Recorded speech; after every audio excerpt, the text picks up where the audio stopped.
There is also a distinction, I think, that has to be maintained between open-ended and closed-ended. A lot of surveys can have that. You will have closed-ended questions and open-ended questions. And I think we tend to sometimes confuse the two. Both have their advantages, but both have their limits. A closed-ended question has its limit, but it's also very clear. It pertains to particular kinds of data you want. Let's say if I was doing a household survey, I just really want to know how many people are there. I want to know the composition of the age. I want to know do they work, yes or no. Because it's critical for me to understand, let's say, a demographic profile. An open-ended question can help me understand the context people inhabit, but then one has to also manage it. I remember when I implemented a household survey, my open-ended question, what do you think are the problems faced in the camp? And this old man I met, who was a very nice old man, he gave me a sense of his household, but he said, well, I'm angry at the government because they're making it compulsory to wear seatbelts.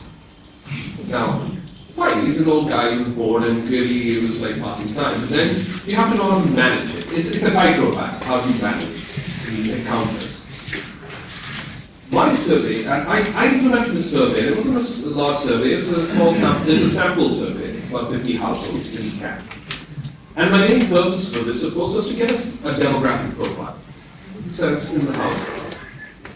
Now, why am I doing the survey sheet? I mean, I don't have it here in the file of damage, but I have like a tabular information on the sheet of household members, age groups, and I would have a star to be marked where I took the name of each member of the household. Of course, first assuring them that this data is confidential. And I even said, if you don't want to put any names, you just, all I just need to know is who's the head of the household. So there's a household with this, things like that. Of course, asking age was an interesting question. So, how old are you? And the response would be 50 saal. Say, well, there's a difference between being 50 and 60. Okay. How old is, if I may ask, who is in your family? My wife and my daughter and my son. So, what age? What is your wife and daughter's age? My son is this old. Do you need to know my wife's age and my daughter's age? Like, no, it's not quite. It just gives me a range. So, little things like that. So, one has to play with this sensitivity.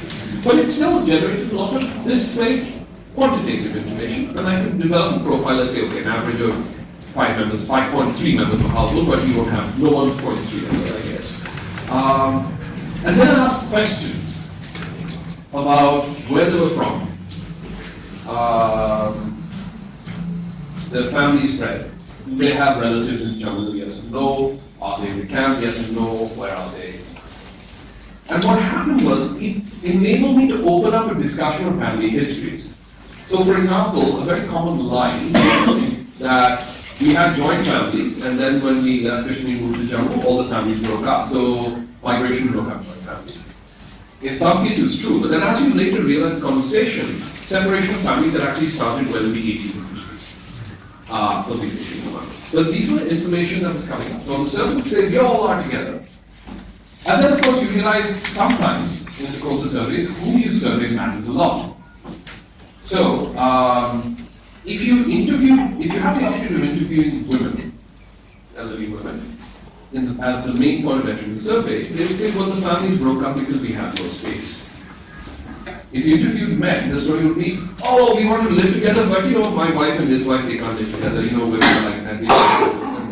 And then these women say, well, the problem is our husbands are all unemployed sitting around. So you see these very interesting classic stories almost of gender and family working in. But I was able to use this questions A to tease out these points. So the survey gave me a pretext to get a larger sense of other families who I didn't know. The survey also eventually gave an opportunity to meet and talk, because we've also, the thing about this, I remember this very senior English professor saying, it was a very different time when our respondents were illiterate. We could do whatever we wanted. It's a horrifying statement to make. Now that is not the case anywhere. People we work on are rather sophisticated. They understand representation.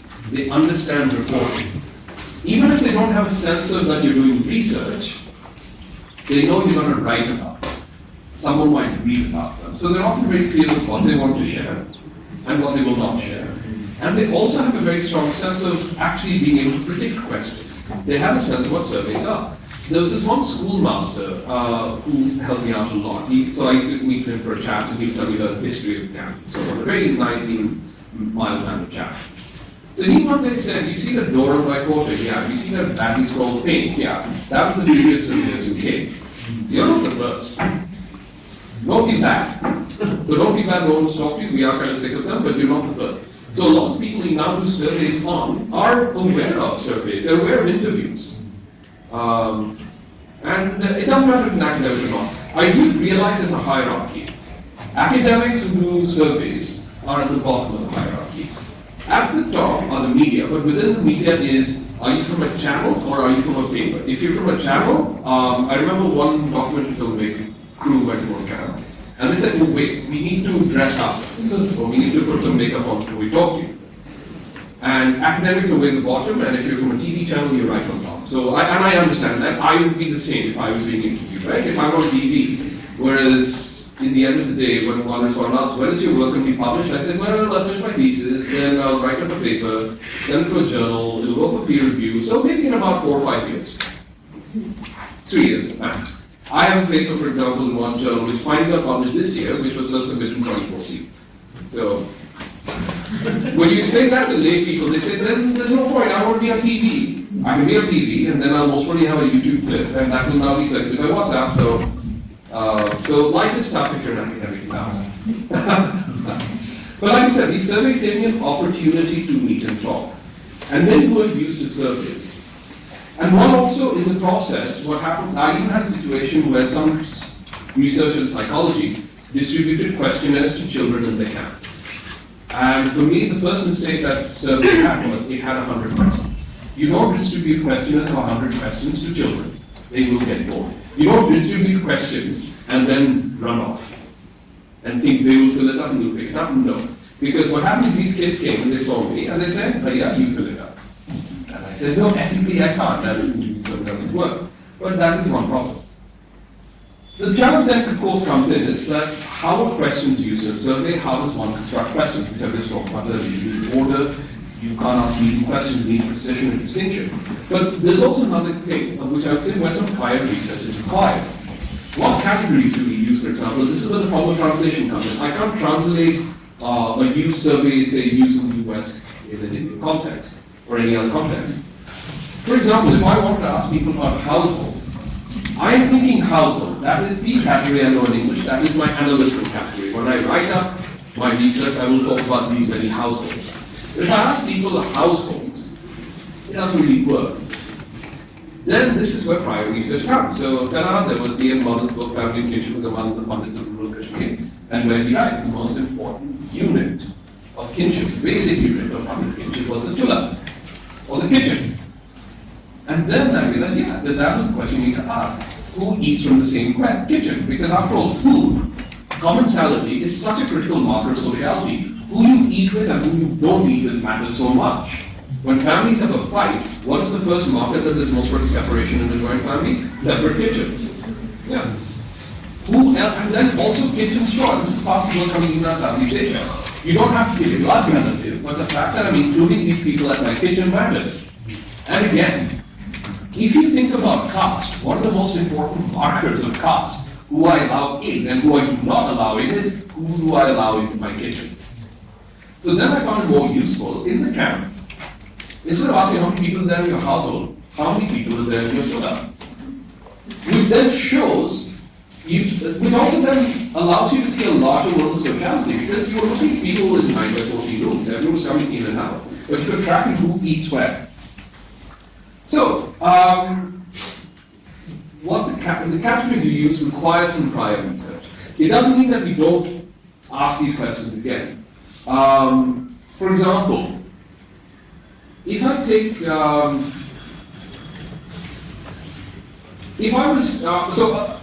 I have an interest in post-migration studies, so I have the category, let's say, refugee or displaced person. And based on my reading, based on any reading, whether one looks at partition or whether one looks at any experience of displacement across in the non-Western world, the category refugee is a legal category. The category internally displaced person is a legally guided category. It's not bound by law. But there are alternative words to refugee. So for example, if I take the category Mohaji, which is the term used for refugees and partition, specifically speaking Muslim refugees. Now when I use the term Mohaji, it's not necessarily the same as a refugee, because Mohaji has see different scholars have pointed out, and my students have pointed out, speaks to a particular moment in Islamic history, right? It is about when the Prophet Muhammad had left Medina, right? So it has that larger history. If I use, let's say, in partition this category, the idea of refugee is not used. It is Ulfastu or Sharanati. Ulfastu meaning someone lacking foundation, Sharanati at the mercy of God. So these categories are how we take an indigenous approach to understanding forced migration in South Asia. However, we are part of the state. We live in a world where the state dominates. We have an excess of state. So categories of the state start to matter. So I may have gone in asking, so what, like, are you guys Sharanathis or Ulfastus? They say, no, we're migrants. Migrants. There's a migration kebab. Similarly, other groups will not use the word Muhajir, they'll not use the word refugee. But then these words start incorporating meanings of Sharanathi, Muhajir, Ulfastu, and so on. They take new life. In fact, the word migrant was something I was often fascinated by, because if you think about it, migrant is a very neutral term. Anybody's a migrant, going from A to B. I mean, I'm a migrant, I'm not from Delhi. I keep blocking my escape from Delhi, but somehow I can't seem to escape it now. But I'm from Bombay, so hence I don't think I don't like Delhi. But how many of us would consider ourselves migrants here? Lots. What happens, which I found in my research was, the term migrant was officially used to describe all displaced people. Whether you're displaced by an earthquake, whether you're displaced by conflict, whether you're displaced by, you have this group of border migrants, right? When there's shelling that happens, they leave their homes along the LSE or along the Pakistan border. So in the process in Jammu, the word migrant meant you were displaced by conflict, or you were tied to a particular identity, and also, importantly, if you were officially recognized as a migrant, you got 9 kilos of rice, 2 kilos of atta, sugar, and financial aid. So migrant, as a neutral term, became a loaded term in J&K. So then I found that I can't use the classic examples again, but rather the new categories have acquired new meaning locally. Again, for that, one had to do some other prior research as well. So as a result, I ended up doing my survey a few months after starting fieldwork, once I had a sense of what I was doing, or who these people were, or what the context was. The fact that newspapers, when they kept writing about migrants, it meant I was talking most probably about issues, and that they were writing about content. Or when people ask me, what are we doing research on in Jammu? And many of them would say, I'll say, oh, the part is, oh yeah, the migrants, right.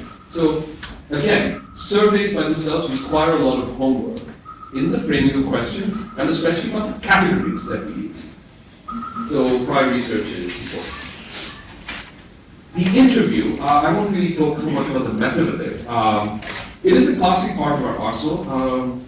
It can come in all forms, it can come in all structures, you know, you have semi-structured, open-ended, so on. I'm not going to define this, we all know this. Most people in qualitative studies are acquainted with this. Now, questions, of course, need some thought. How does one handle, see, I can ask a question on, if I was doing market research and I want to do a one-on-one interview, if I was interviewing on Coke and Pepsi, I'm not too bothered, right? It's Coke, it's Pepsi, it really is the same thing, but the difference, I guess, matters. But how does one handle sensitive topics, from, say, gender-related issues to conflict? For example, if one student of mine did her research, very interesting research on the Delhi Metro. And unfortunately, one of the features of public transport anywhere in India is, of course, harassment on gendered lines. Now, as a woman, she could talk and communicate with people, and unfortunately, she also had her own experience, right, on using the metro. But also, her interest was, again, the interest that the metro apparently, these incidents are low. And then started challenge. I said, why don't you interview some women who use the metro? And then she said, but how do I talk about harassment? You can't say, have you ever been harassed? Yes or no. I mean, that's almost an answer that will come, yes. How then do you ask this question? Because they are moments of humiliation. They are also moments that are very uncomfortable. People may not want to talk about it. The same thing happens in areas marked by conflict. I can't just ask, so what happened? Did you see anybody killed? What's your political affiliation? Yeah, that's a personal question. A lot of people I've met, and I was in an area that I was looking at people who were sort of removed from politics in many ways, but they would say, please do not share this data with anyone. No one will know, right? And then you realize, yeah, because they're afraid. I mean, that if someone knows, this is data that we use against them. So how does one handle sensitive topics, well, from gender to conflict? So again, the question here is, which I mentioned surveys, try to avoid, I mean, if you have a particular topic you want to talk about, that's a bit, I mean, we have topics we want to look at. Like, we want to know, let's say, why did you leave? I would ask, like, how did you leave? Why did you leave? But we should also not ask leading questions. You can say, who forced you to leave? What happened? No, this is controversial. Or don't you think so-and-so is right? Or don't you think this political party is wrong? Don't you think they could do better? You should avoid leading questions here as well. And also try and keep your biases in check. I mean, I've interviewed people, let's also put it this way, I've interviewed people as sympathetic to, I've also interviewed people from the same community where I kind of found myself in political disagreement. Again, but I want to still know what they think. So I'm going to keep my politics in check for the time, and I'm going to try and avoid the leading questions that I want them to share. Be very careful with the don't you think questions, especially in interviews. They are important. You want their opinion, but they should be structured in such a way that you're not actually making them think the way you want them to think. That becomes the issue. Again, do your homework. And first, one is the homework about category. The other is, and I found this useful for me, get a sense of who the people you're going to interview are. Observe them, watch them, just have normal conversations with them. Or, meet them through someone you know. That for me worked out very well when I did do interviews with people I didn't know. That I had a reference. Try and do your homework. See where they're set. Be sensitive to other contexts. Who the people they live with are. Sometimes there can be funny moments, sometimes there won't. And remember that often, in my experience, a lot of the interviews did not happen in a sanitized environment. They happen in people's houses. Households are messy. They might have other tensions. So one old man I remember interviewing, there'd be two kids coming in because they're bored. His mother-in-law, who was very nice to me, was often complaining he doesn't listen, he just drinks cold water and then he'll fall ill, and the whole thing and so on and so forth. It's classic family stories. In fact, the story I remember about this family was once when I wanted to interview him, he would just do this. Point is yes. I can't get it. I can't see. Basically saying I don't really want to be interviewed. And then my friend's mother, his daughter-in-law, comes in. And she's also a bit anxious. She's the only daughter-in-law looking after him. The others, there's a sense within the family, two brothers and their wife kind of scattered off. She'd come in and say, he always troubles me. He's always troubling me. He always wants this, he always wants that, and he always wants this, and he always wants cold water and whatever. And before that, he was 40 years saying, I can't. And then he does me. He always likes it. That kind of thing. But then when I finally interviewed him, these textures helped me flesh out a rather noble human being and understand his context and his problem. So do your homework on who you're going to do. Don't just march in and demand answers, because the fact of the matter is people they don't owe you anything. Nobody owes you anything. You owe them. I'm not claiming to be someone political. I'm not an advocate for any group. But I am grateful to some extent. I mean, if it wasn't for them, I wouldn't have got my data, I wouldn't have got my research, and I wouldn't have a job. Let the topic and the setting enable you to choose the right questions, but at the same time, don't be overwhelmed. And this is something a little hard way, because with particular people, you would encounter a particular kind of politics that one would not appreciate. For example, we all have our own orientations. So one shouldn't be overwhelmed. Like I said, I'm a fan of open-ended questions, so the key thing is to find a theme and allow that theme to be built up. Don't restrict yourself to the question per se. Go prepared with a list of questions. But at the same time, one should, I guess we've all done it, one learns also to be a bit deep-footed. Take the questions that work, take the questions that don't, catch on certain nuances. And the other thing I found very useful was the ability to go back and have further interviews, or at least further conversations, which then fleshes out questions. Because the challenge is, Are we just collecting information? If the purpose of the interview is collecting information, we're done. Are we trying to develop life histories, flesh out the characters, make them as real life characters? Who is speaking? And this is why it becomes important for the interview to share. And here I want to point out one major point when we do interviews. It's the difference between recording versus listening. And it's a tightrope balance, right? Because you want to record. But the ability, sometimes what happens, we end up focused on the recording over actually listening to what they have to say. In fact, the recording itself becomes very interesting. I remember in my research grant I bought recording equipment. I was really excited because it made me feel important, right? And I had friends who were in the natural sciences, they had lab work. This is our equipment, what's yours? And I got this. I found it was an equipment that I could barely use because what would happen is, the moment you switched it on, people would talk and then they'd say, okay, now switch it on. I'll switch it off. Now let me tell you a few other things. They have no problems with me noting down. Off the record. Off the record. Yeah, off the record. No, they have no problems noting it down. You can note down, don't record my voice, because we recognize voices. Yeah. And the advantage they realized in my case was this. My handwriting was so bad, no one else would be able to understand a word of it. Yeah, well, it wasn't short, it's just bad handwriting. That's the advantage when you're a teacher now. You don't have anyone telling you the bad handwriting.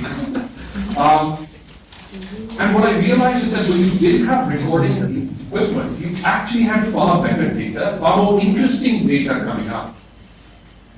I have a personal interest in sort of working on my family history, so I wanted to interview my mother's elder sister, who is a repository of family stories.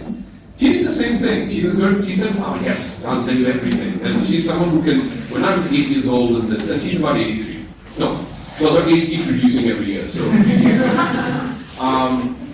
So when I was interviewing, so let me tell you about this uncle, and then switch it off. Yeah. Now, he's a horrible uncle. And then we switch back, yes, he was such a nice man. So, but there's an ethical problem. One of my PhD students who did research in Calcutta said, what do I do?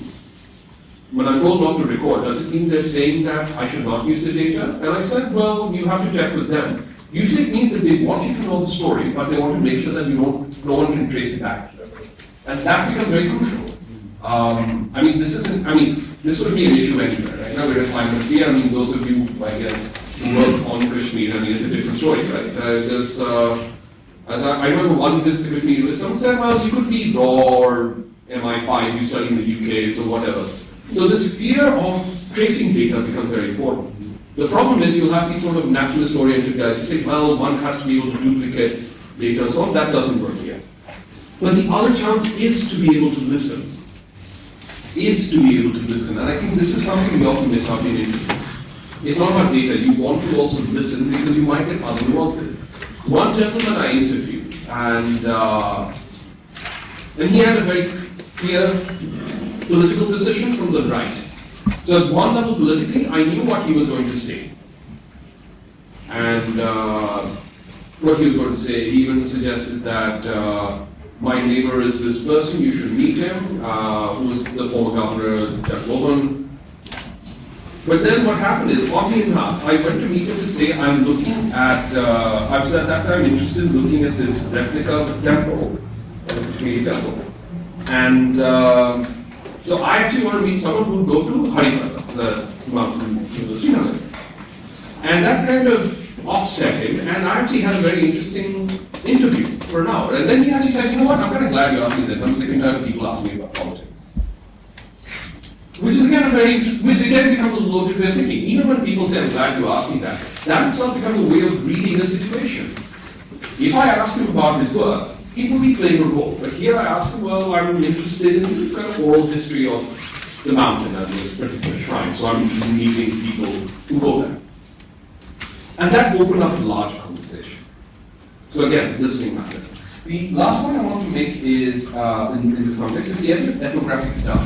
And this is the point which a lot of scholars, especially working violence areas, make. So this edited book by Nordstrom and Groban. So this chap was did research in Argentina, and he was looking at the dirty war. There's a period in Argentina when you had dictatorship and you had a lot of disappearances. And he said, I managed to get interviews with these generals and military officers who were involved.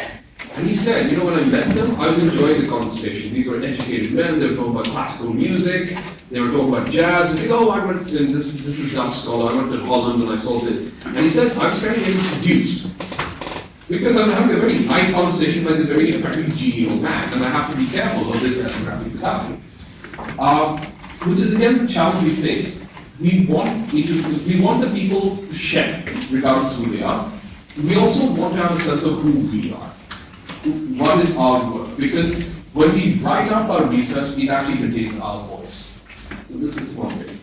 Now, one last thing I would mention here is conversations. And I actually found the most important data, the most interesting data, often comes up not in interviews, often comes up not in surveys, but in actual random conversations, when you're talking to normal people. Most anthropologists, I know, rely on conversation because we're trying to understand how people think about something in the context of daily life. They work out over time, they build over time. But this is where the challenge conversations come in. Conversations take time. They will take place over days, they'll take place over months. They'll come in snatches. They'll come in fragments. You know, you can't really ask a question, but when you're having a conversation, the matter might come out. Often you get more honesty. For example, share a story. So one family I knew very well in the camp. They were from Kupwara. And I did a proper interview and everything in the beginning. And then when I was going to leave the field 9 months later, the father said, oh, by the way, you know when you interviewed me that day? Yeah. Well, a lie. Well, we didn't really know who you were. But I've actually done this, but this is the real story. And he said, and I said, well, you mentioned these things in the middle. Yeah, we were getting to know you. So the more we thought we know who this chap is, you seem a little reliable and trustworthy, and you seem like a nice person to talk to as well. Because again, they also talk. It's a conversation. So this is the real truth of us. So it becomes interesting as well, how conversations work. The difficulty is, when you only have limited time for research, you don't often have time for the conversation. Like that. And it's a conversation that humanizes people. And again, very critical in this is the element of trust and clarity. Trust with your respondents, and clarity about what it is that you actually want to do. Because, like I said, most people nowadays are acquainted with the idea of representation, they're acquainted with the idea of the interview, they're acquainted with the idea of surveys. I mean, we watch interviews for entertainment, right? I mean, think about it. When you go and watch an interview of, I guess, Virat Kohli or Anushka Sharma, it's an interview. But for us, it's entertaining. So, the element of trust becomes very important. It is important to trust, but clarity. What makes clarity, of course, a rather complicated question is, in my experiences, I might come in with a research project. The people I'm going to do research on have their own idea of what my research project should be. Other people in the city, I was in a fairly multicultural, multi-ethnic city, other people have their own idea of what my research ought to be, or what the questions ought to be. And then you realize you have to also be very clear, because a lot of these groups may not necessarily agree with each other.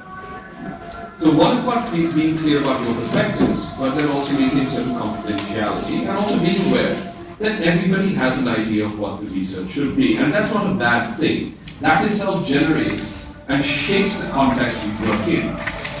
It doesn't complicate, it doesn't compromise your research, but rather it shows you the complexity of what your research can do. So I can end here. So